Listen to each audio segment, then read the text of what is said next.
Our mission is to create relationships, not just leads. So in order to do that, you've got to ask some pointed questions. You've got to go through the resident and the family, what they're looking for, what their preferences are, have a very deep understanding of how the community matches up. You're listening to Bridge the Gap Season 5, a podcast dedicated to informing, educating, and influencing the future of housing and services for seniors. Powered by sponsors AccuShield, Connected Living, Hamilton Captel, Inquire, One Day, LTC REIT, It's Never Too Late, Meridian Capital Group, Solinity, The Bridge Group Construction, and produced by Solinity Marketing. Welcome to Bridge the Gap podcast, the senior living podcast with Josh and Lucas, an exciting show and more breaking industry news. We have a great friend on the program today. We want to welcome Lesley Durkan. She's the president and CEO of Referah. Welcome to the show. Thanks, Lucas and Josh. I'm very excited to be here today. We are so excited to be talking about this topic in particular. As all of our listeners know, our audience, these are operators. These are people on the front lines. These are people that are doing the heavy lifting day in and day out in the senior living industry. And everyone knows how emotional and how important that transition from home to your new home in senior living can be, and how challenging it can be to find a place that you fit into. And what is that process like? How are you guided through that process? And the industry has responded over decades of figuring out ways to meet people where they are and help to try to get them to their next destination inside a senior living community. But it can be a massive challenge. Lesley, the demand for senior living is growing, as you well know. The demographics are remarkable, and that causes other challenges that the industry needs to face. Is how are we going to, as an industry, be able to place people in the right community to call their new home? You have a very unique perspective on this and a passion to solve this problem with Referah. Give some of your background as to why you have a special place and a special passion for this topic. Sure. As many of us have very accidentally tripped into senior living as a career out of college. Certainly was not something I intended to do. I was raised by a nurse administrator, lifelong hospice nurse, grew up around geriatric care, but was not something within my line of sight ever as a career. First job out of college ended up being within senior living, and I never left. So, and that's a story of a lot of people. I think you hear that story very commonly, that you found something you loved, you grew a passion for, you found your niche within the industry, and you found your path, and it grew and grew, and you loved it and you stayed. The genesis of what we're doing at Referah is from years and years of sitting in the operator's seat. Seeing things through the eyes of operator, ownership, investor. And I've had the pleasure of working for, publicly traded companies, privately owned companies, management companies that serve ownership groups. So seeing it through all of those eyes and understanding where the choke points are, where the pain points are, gave me a different perspective as I decided to make that shift from being an operator to serving operators. Very, very different perspective. Right there. That's where I want to dive in for just a minute, Lesley, because you brought up a really big topic, and that's some of the choke points. And we know that there's choke points for not only on the operator side, but also for the families that we're serving, whether that's the resident themselves or whether that's the families. Can you begin to kind of break this down a little bit, those choke points, particularly on the community side? Community side, absolutely. Number one piece of feedback I get when I talk to senior level leadership about Referah and making a decision to work with Referah as a referral source is wasted time. They're more concerned about wasted time in many cases than they are about the leads themselves. That's always a very important part of the conversation, but we all know there's a big team in a senior living building, but there's generally only one or two people that are representing revenue. And the rest of the operation is extremely valuable, but they sit in the overhead part of the P&L. So protecting sales time is critical. It's vital to the survival of every business unit. And when communities are receiving quantity of leads, not quality of leads, that is it's a time suck. That is just a time waster that takes away from all kinds of other revenue producing activities and investments of time that could be happening within the business day. Can you describe what you just mentioned? Because I think oftentimes we found that we take for granted, we've got such a broad spectrum of listeners, but Sure. I think you made a very important point of quality versus quantity. What do you mean by that when you're talking about leads? When we can get really inefficient in our operations and we may not even be able to identify like really early on, what is the difference in that? What should I be looking for? I'll take that back to the person who's sending you the referral themselves. And that could be a paid referral service all the way to your, a discharge planner at your local nursing home that you work with who doesn't have a good understanding still of what is a good match. How do you do great matchmaking with the person seeking and the community? So the quality versus quantity is measured twice, cut once. It's putting the time in ahead to really understand who that person is that's looking and what are you, who are you, where are they going to end up picking a place to live. You have to have a really deep understanding of those two elements in order to be a great matchmaker.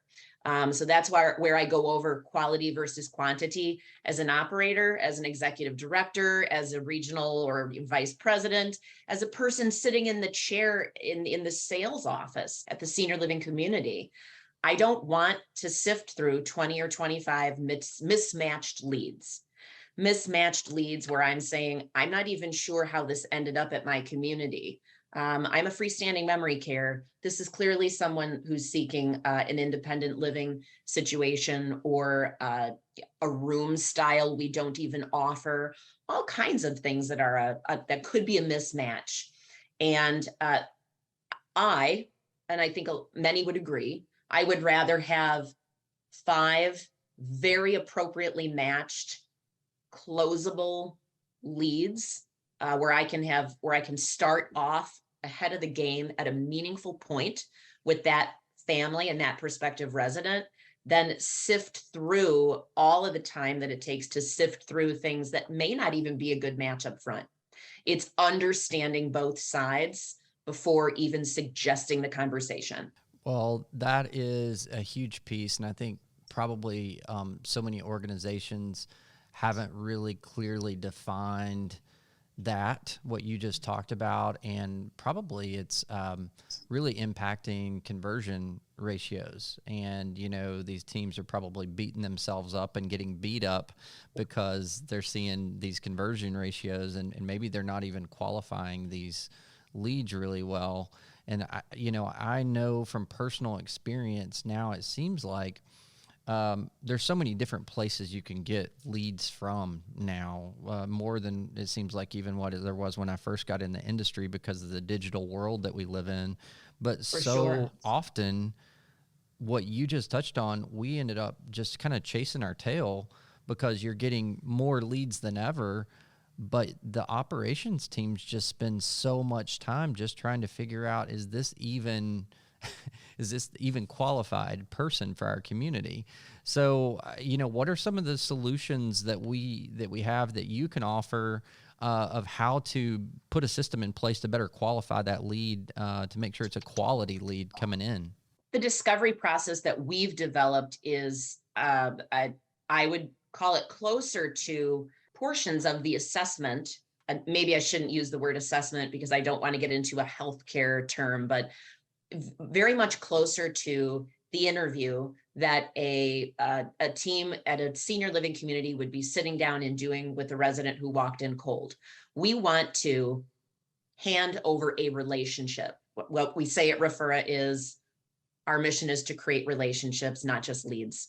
So in order to do that, you've got to ask some pointed questions. You've got to go through a lot of different aspects of the resident and the family, what they're looking for, what their preferences are, have a very deep understanding of how the community matches up. I mean, think about how you shop when you're looking for a hotel. And you put your information into a site and you say, I want to stay in Delray Beach, Florida. It's going to be for 2 people for a week. And you get this giant list. And then you start putting in your preferences. Well, it's got to have free parking. I need Wi-Fi. I want to bring my dog. I'd like to walk to the beach. So you start kind of narrowing down. And that's exactly what we do, because our promise to operators and to families is to match you with the 3 communities that make the most sense.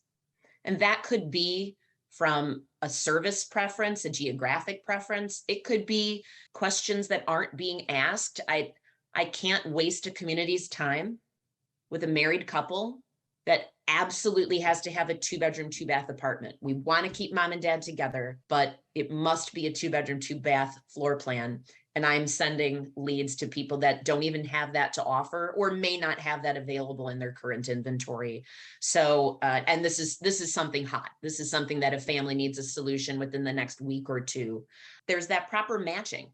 People get exhausted, and I mean consumers, residents, seekers of senior living, they get a little exhausted after looking at more than 3, I'd say, on average in the first place. It all starts to blend together a little bit. I think people take good notes, but they see things they like and don't like. And then they start to remember, there was the lady named Sarah in the red sweater. Do you remember that building? And the other family member can't remember which one. So it's that. It's respecting the time by doing the correct matching. So that also solves things for both the senior living community and the resident seeking. I would say the other real distinguishing factor that we offer the industry is a non-biased financial referral. We are a mixed subscription and move-in fee model. I have absolutely no financial incentive to refer to one community versus another because of an equivalent month's rent or how a move-in, or what we call a family connection. When we make a family connection and someone moves into Lucas's building or Josh's building, and you two may have disparities in how you're priced. There may be a $2,000 difference in how you're priced, which is in some referral companies going to make a big difference in how they are remunerated for their service. At Referah, it is a flat price. My family connection agents have no motivation with their own pay, their own ability to do their job, other than let's make the best match. Josh and Lucas here with an important update. We have amazing sponsorship opportunities here on the Bridge the Gap Network, and we're looking for 3 important businesses to reach out to us. To amplify your brand on the Bridge the Gap Network, schedule your call with us today by clicking on the link in the show notes. And now, back to the show. Well, that is a very well aligned incentive, and I think you've touched on some of the common probably choke points, frustrations. If you could just boilerplate for us on the consumer side, on that resident, on that family side, what do you think that they are most frustrated with our industry in the process of looking? And, you know, we hear these statistics with data supporting how many of the consumers are going online for their first search. But from that point to the point that they get to our community, where do you think it is their biggest need and frustration? Not understanding need, and that is not an insult to any person seeking senior living services, a senior living solution. But I think it is frustrating that people maybe don't understand exactly what they're looking for. We all know, after all the years that we've spent in the industry, We speak the terms, we know our acronyms, we have our own language when we stand at a conference, and the people from another company's conference walk by us and say, what are those people saying? I can't even understand their language. But on the consumer side, there's still, in many cases, there's nursing home. And there is not an understanding of everything in geriatric healthcare under that umbrella, nursing home being one of them. So I think that's frustrating, not understanding or needing help navigating what is the right solution for mom or dad, and finding that they've wasted some time, where if they had just known, or they had just had some better foundational content with which to make a decision, they could have saved some time themselves, pointed themselves in a better direction, prepared themselves to look at different things, and prepare themselves to hear things that maybe they weren't prepared to hear. We've all had those conversations with families where we've sat down and families think they're looking for one thing, and you spend time conversing with them and asking questions and listening, and you realize maybe they're not understanding, or maybe they need help. Really a third party giving them some insight into what mom or dad really needs. And sometimes those are hard things to hear. So getting someone better prepared with a digital online experience that allows them to do some research, that allows them past the front door before they are required to commit to disclosing a lot of personal information that then results in contact they weren't prepared for. They didn't know they were going to be immediately hearing from a multitude of potential destinations for mom and dad. If they had been offered the opportunity, or if information was more accessible and they could do some self-education and some self-preparation, I think that removes some of the frustration, a lot of the fear, and prepares them for what they're really getting involved with.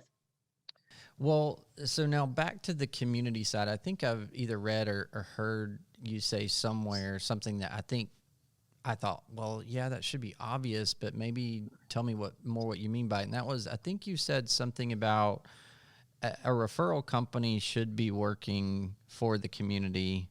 Yes, the community should not be working for the vendor, should not be working for the referral company. Yeah, and I thought, well, I had kind of this duh moment, but I feel like, after I heard you say that, I was kind of like, you know what?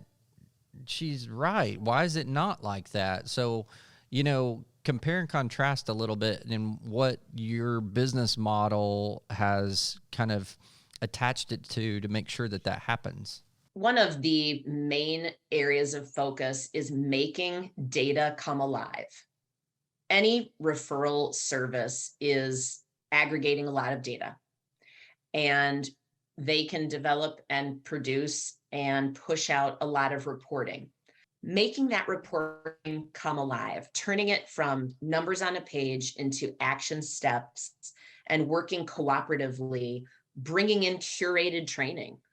Maybe there's a specific challenge that an operator or a subset of communities at a senior living company, that something in a specific geographic market that's a challenge, that we can send in those solutions and make numbers on a piece of paper, or just a monthly report that maybe doesn't even get read.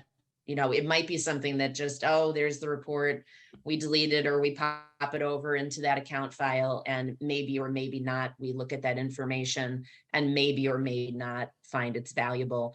So partnering with our communities, our client success team focuses on exactly that.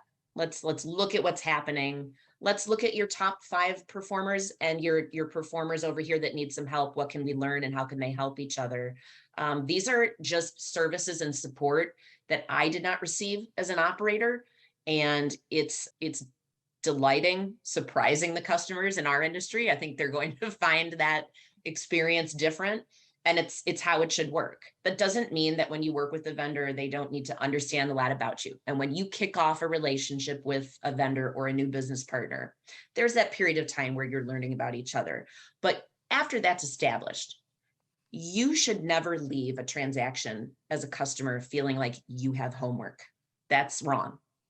And that's one of the scripts that I challenged my team and set off in our mission to flip that script. Wow. Well, Lesley, so many reasons why I love what you're doing, but that last thing, I've never been good at homework, never liked homework. And you know what? That sold me right there. I got to tell you, Lucas, I'm super excited for our industry, what this is going to do to help our team members, my team members, as this continues to be launched. And I couldn't be more excited too for all the families out there that are going to have such an awesome resource. And you bring those two together, Lesley, like what your team's doing. And I couldn't be more excited for you and your team at Referah. And Lucas, you were early on this. The Senior Living Fan is what told me about this. So, you've been on the insider scoop here, and it's so exciting. Well, it is exciting, and it's exciting for the Bridge the Gap Network to be able to talk about this. Lesley, as our listeners are hearing about these challenges and some of the solutions that you have been so passionate about and bringing to market these solutions with Referah, tell our listeners, how can they get involved here? What is the next steps? Where is Referah? How is this launching? How can they get a hold of you? What if they want more information? Pull back the veil here. Sure. It's as easy as going to referah.com, become a subscriber, claim your community. We have, of course, we've got an inbound inquiry sales team ready to answer questions and give demos so that we can spread the word that way. One of the smartest things that we did was make the decision to go fully industry backed with our funding. It would have been, I don't want to say easy, but it would have been the faster option to fund differently. But we made the decision early on that everyone that would come forward and support our venture was going to be someone that was involved in senior living, that somewhere in the food chain of their business, it touches senior living, their business intersects, they have an understanding, they can bring thought leadership forward to be a part of constantly adding to our improvement. So there are a lot of people just within the industry that will connect you with us, but it's as easy as reaching out, requesting that demo, text in, catch us on LinkedIn, all of the social media platforms. We're out there, we're launching our visibility, we're listening, we're waiting to hear from you. A lot of you are hearing from us. But I know as the brand comes out over these first few months, there will be a lot of inbound leads. There will be a lot of inbound inquiries, inbound questions from the industry, and we're very excited to answer those questions and show a new and different way. So my final question here is, people are listening and they're thinking, gosh, it sounds like I'm going to have a better experience, higher quality leads. The question that I then have is like, all right, now, how much is this going to cost me? Can you give us a sense for let's just say there's an operator out there that is heavily entrenched in referral-based leads. Like this is a big part of their business. They're used to on their P&L statement, there's a line item, like they know that they are spending for this and they may be having some success. It may be up or down. They may have, some likes and some dislikes. For that person out there, should they expect the cost to go up, stay the same, or what? Absolutely. The cost will go down. My inspirational moment that this absolutely had to happen was after sitting on a call. I was in a senior living management company and had 8 or 10 management groups within my portfolio and had just had one too many calls with one of our ownership groups saying, you've got to reduce these fees. We've got to do something to change this unbudgeted line item. So I looked at it and I said, what could be done to compress the amount of time that it takes each operator to become profitable with every single move in? And then you look at some industry stats about how long does a resident, what's our average length of stay, what's happening in the financial cycle with giving away a month's rent. Maybe there are communities that are giving a concession of their own. you do have your sales team and their compensation. You may well be into maybe month 4 before you're able to see profitability. And that impacts everything about the way that you can serve your residents and take care of your team members. So absolutely, this will be a very dramatic reduction of working with leads from Referah as opposed to leads from the payment arrangements with other digital referral sources. We are a flat fee monthly, $300 a month subscription. That allows a community to increase their search engine marketing exposure for $300 to be able to hitch your wagon, as it were, to another form of search engine marketing to help bring traffic and visibility and awareness, impressions to your brand. That's fantastic. Our family connection fee is absolutely a game changer for the operator and their expense control. A move into their community is $2,000.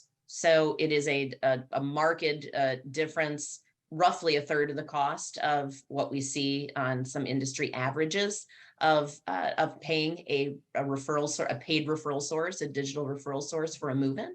Right now, we have some introductory rates through the end of 2022 to thank our early adopters, to encourage more to come forward, to claim your communities, join Referah, and be part of the industry locking arms and saying, hey, we're really embracing this new option and this new way of doing business, this new way of bringing financial stewardship and financial health to our operation.